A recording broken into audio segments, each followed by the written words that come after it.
बिस्मिल्लाहिर्रहमानिर्रहीम। शुरू करता हूँ अल्लाह के नाम से जो बड़ा मेहरबान निहायत रहम वाला है।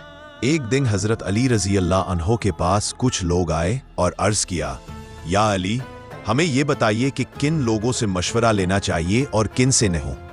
हज़रत अली रज़ी अल्लाह अन्हो ने फरमाया, मैंने नबी करीम सल्लल्लाहु अलैहि वसल्लम को ये फरमाते हुए सुना है कि 3 किस्म के लोगों से कभी मशवरा न लो।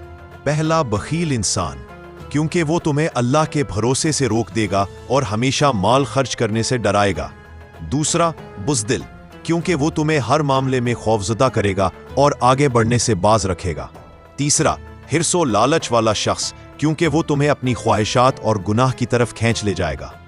फिर हज़रत अली रज़ी अल्लाह अन्हो ने फरमाया, अगर तुम्हें मशवरा लेना हो तो हमेशा ऐसे शख्स से लो जो दीनदार हो, समझदार हो और तुम्हारा खैर खा हो, क्योंकि सच्चा दोस्त वही है जो तुम्हें हक की तरफ लेकर जाए।